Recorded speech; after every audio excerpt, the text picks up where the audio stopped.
Bom dia mais uma vez, irmãos. Será um prazer receber o seu recado dizendo que está ensaiando para cantar em louvor ao Senhor. Então, como o pastor disse, me procure para poder darmos orientação e assim você louvar a Deus e nos abençoar com o seu talento. Convido você a ficar em pé para a mensagem dessa manhã, ainda dentro de missões. Estamos no mês de missões, como o nosso pastor falou. O tema tem sido Missões, o amor que vai longe. E eu convido você a abrir a sua Bíblia em Marcos, capítulo 16. Marcos, capítulo 16, versículo 15. O tema da mensagem de hoje é uma mensagem a levar. Nós passaremos por outros textos durante a mensagem, mas a princípio leremos esse no início da mensagem. Diz assim o texto: E disse-lhes: Ide por todo o mundo e pregai o evangelho a toda criatura. Oremos. Senhor, obrigado por essa manhã, pela tua casa, por teu povo reunido em tua presença e pela tua palavra aberta e lida. Que o Senhor fale mais uma vez conosco e que o Senhor use essa mensagem para nos desafiar e usar a esta igreja e a vida de cada um para cumprir esta tarefa, esta missão de levar a mensagem que o Senhor nos deu adiante. Amém. Nós oramos, ó Deus, e agradecemos em nome de Jesus. Amém. Podemos sentar? Nós temos uma mensagem. Nós temos o que dizer. Nós somos um povo que tem o que dizer. E nós temos a ordem de Deus de levarmos essa mensagem adiante. Há um livro escrito, o ID deve ser levado a sério, o ID levado a sério. E nós não podemos negligenciar esse ID, essa ordem de Jesus. Uma igreja que não participa da obra missionária, que não se importa, não se envolve, não envia, ela não tem cumprido a ordem de Jesus. Ela tem sido uma igreja negligente. E um crente que não se importa com missões, que não leva o ID a sério, como já disse, como já escreveu Oswald Smith, há uma grande probabilidade, uma grande possibilidade que essa pessoa não tenha nascido de novo. Alguém que foi alcançado pelo Evangelho, tem como característica o desejo de que mais pessoas também sejam alcançadas pelo Evangelho. E o mundo não vai bem. Nós temos visto isso. Consequência do pecado. O pecado corrompeu a humanidade e, consequentemente, influenciou toda a criação. No mundo não há justiça. No mundo não há paz. A paz que existe no mundo é uma paz falsa, é aparente. Isso é se houver lugares em que se diz que há paz. O mundo está cheio de medo, de farsa, de mentira. A Bíblia diz que por um homem entrou o pecado no mundo e pelo pecado a morte. Então o pecado desfigurou, corrompeu a humanidade e a criação. Por outro lado, assim como por um homem entrou o pecado e a morte no mundo, através da obediência de um homem, e estou falando do nosso Senhor e Salvador Jesus Cristo, muitos serão feitos justos, como diz Romanos capítulo 5, versículo 19. E essa é a mensagem que nós temos, que para o perdido há esperança, que para o pecador existe oportunidade de justificação, quando esse pecador se arrepende e crê em Jesus Cristo. Então ele é declarado justo por Deus, ele é justificado. Nós fomos alcançados por essa mensagem, nós cremos em Jesus e fomos declarados justos, não por nossas obras, mas pelo que Jesus fez e a nossa fé na sua obra redentora. E essa é a mensagem que nós temos que levar. É simples, não é algo inventado recentemente, essa é a mensagem, e essa mensagem não perdeu o poder. Essa é uma mensagem da qual nós não devemos nos envergonhar, assim como Paulo disse que não se envergonha do Evangelho, porque ele tinha consciência de que é o poder de Deus para a salvação de todo aquele que crê. E também nós não devemos negligenciar. O ID deve ser levado a sério. A mensagem deve ser levada a sério.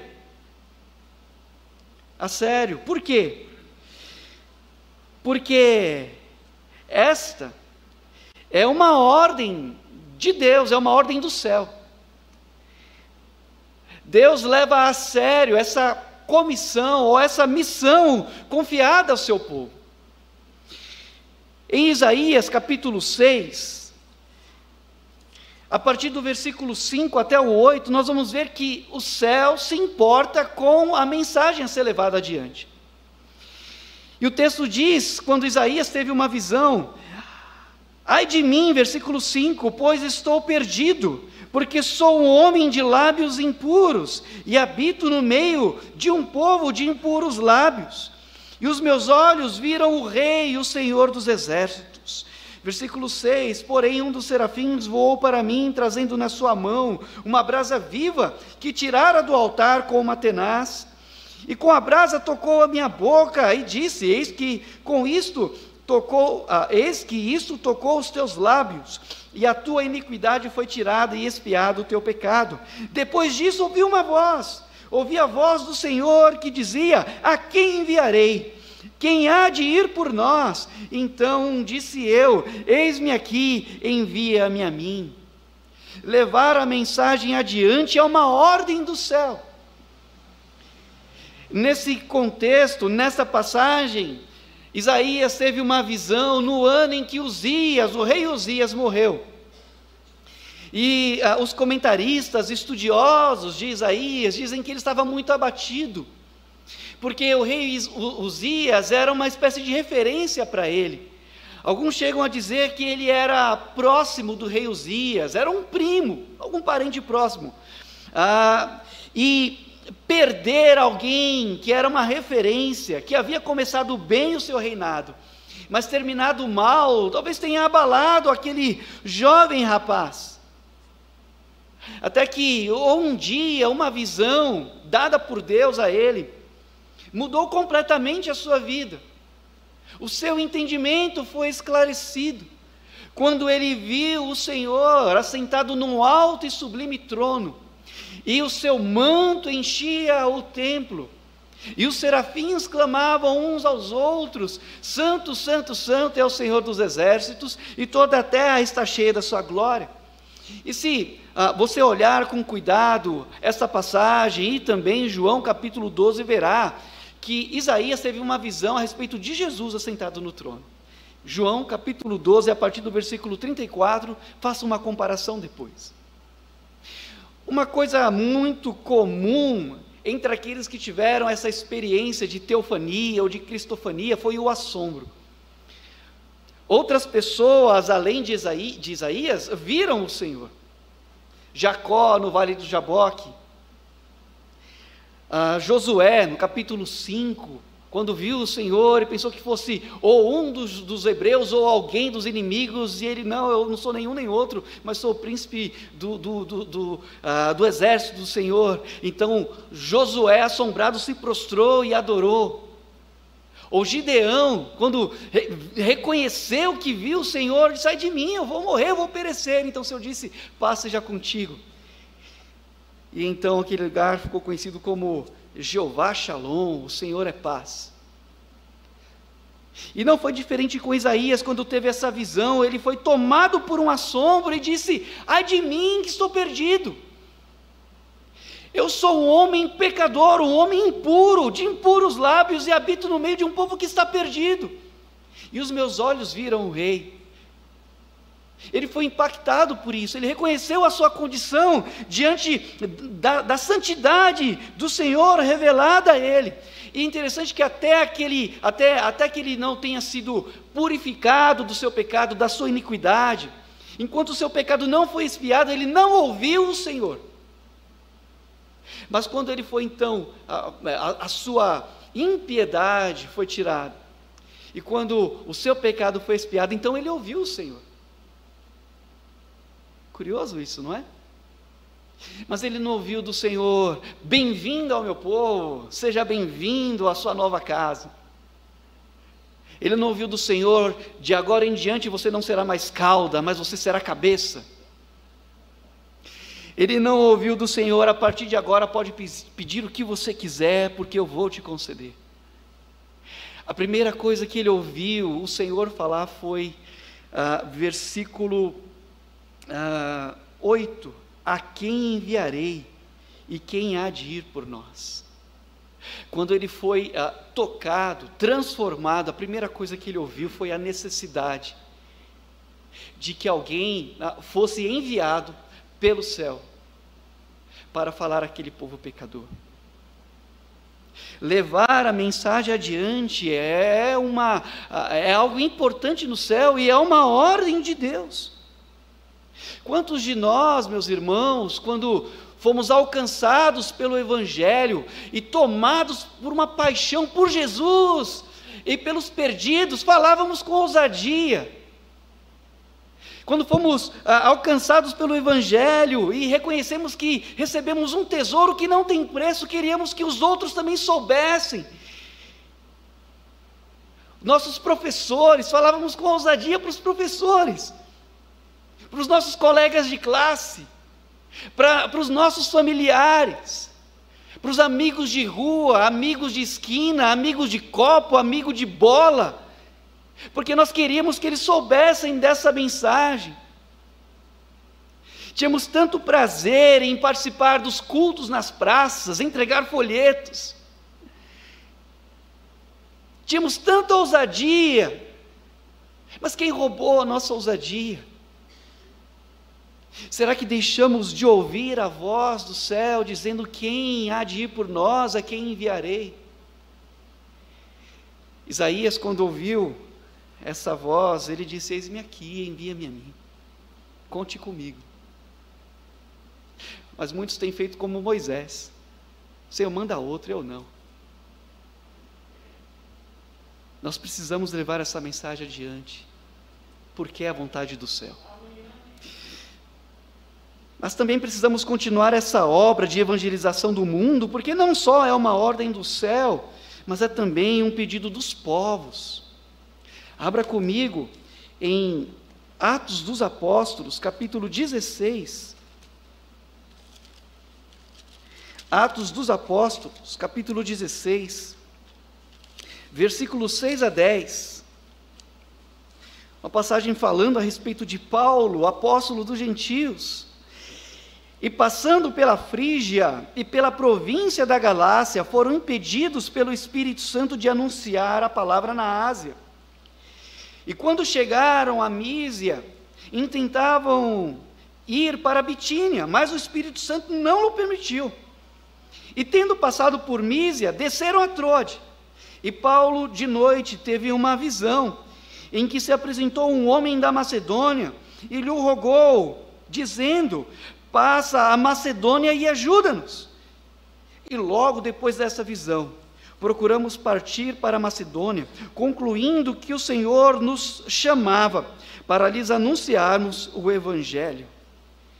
Levar a mensagem adiante é um pedido dos povos. As Sagradas Letras nos deixam claro que Paulo, o apóstolo, foi chamado para nos evangelizar. Ele é conhecido como o apóstolo dos gentios, que somos nós. E embora o Senhor já tenha revelado, já tenha dito que a salvação não era apenas para os judeus, inclusive Paulo fez parte de uma igreja, como a de Antioquia, que recebia bem os gentios, ainda havia uma certa restrição na evangelização dos povos. E Paulo, como estratégia, ele por onde ia procurava uma sinagoga para falar do evangelho aos judeus.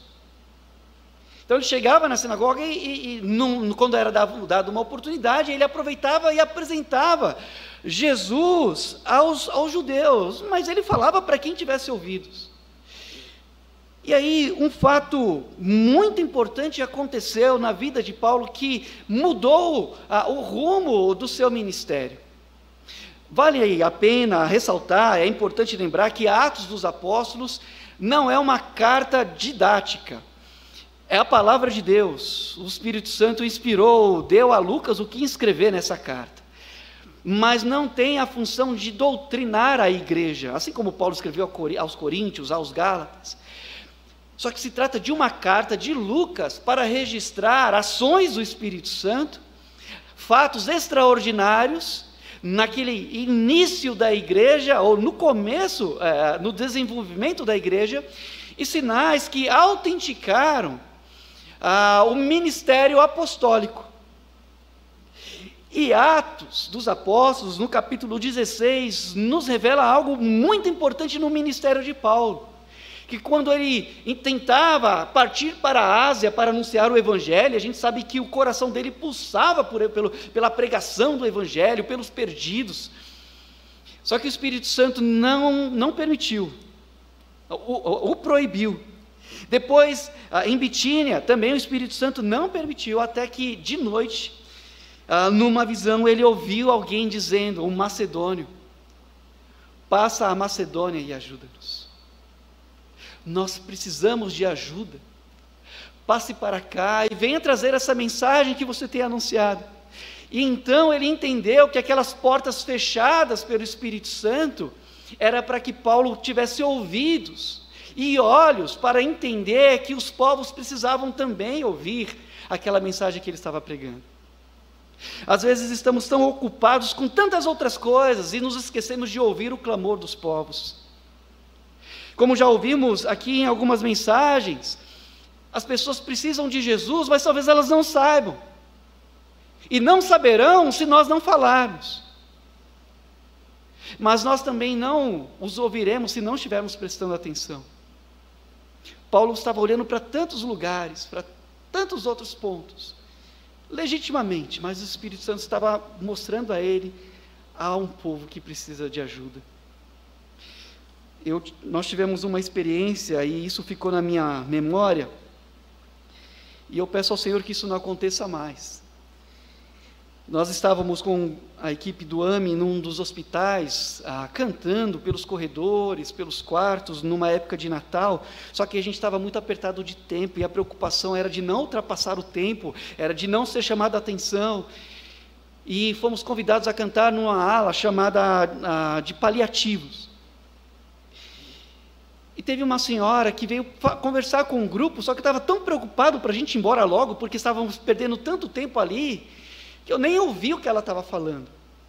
Ela só estava pedindo: canta no quarto, canta no quarto. E ela falou alguma coisa que não prestou atenção, mas aí o AME, o grupo, decidiu entrar e cantar, até a funcionária que era responsável por aquele setor pediu para a gente ir lá, e depois alguém falou assim: olha, a gente precisava ir, porque ela falou assim: canta para o meu pai, ele só tem algumas horas. E eu pedi perdão ao Senhor por isso, porque eu estava tão preocupado com forma, com minutos, e não ouvi aquele pedido de ajuda. Ainda tem gente que não tem a Bíblia na sua língua, ainda tem gente que nem sequer ouviu de Jesus, e esse é um clamor dos povos. Mas para encerrar, nós precisamos levar essa mensagem adiante, porque é a ordem do céu, é o pedido dos povos, mas é também o clamor do inferno.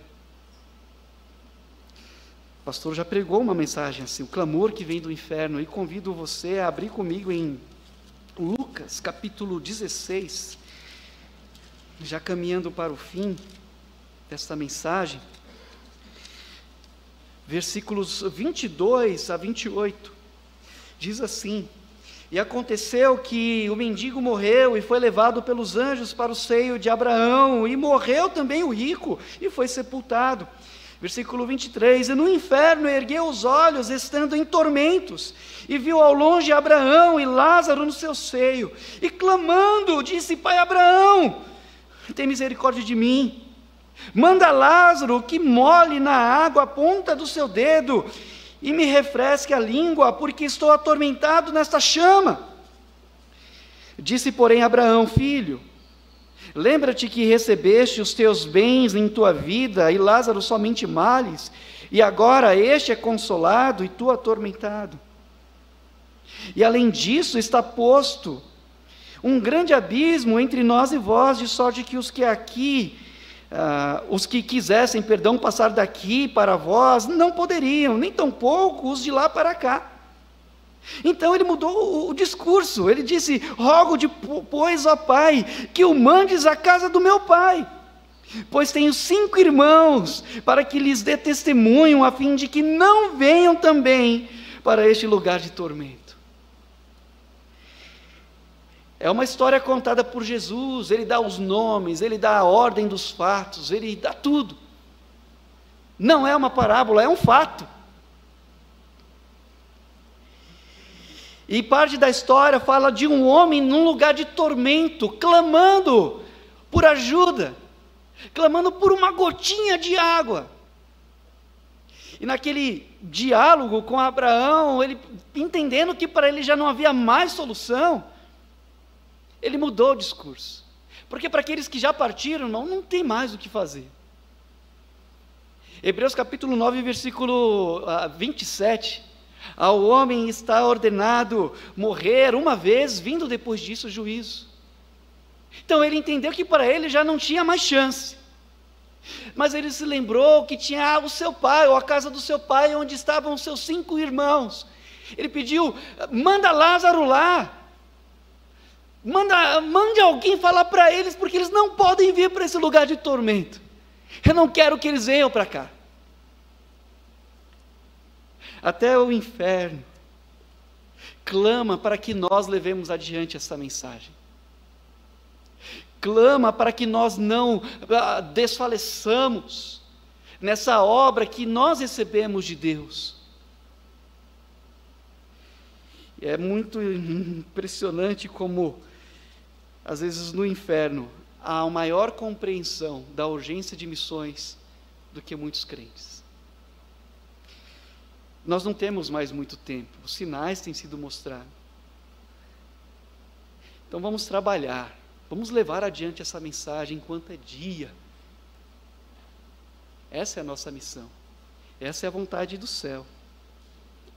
Esse é o pedido dos povos, e esse é o clamor do inferno. Então vamos dizer sim: eis-me aqui, Senhor, conte comigo. Que seja essa a sua resposta e a sua oração. Amém, pastor?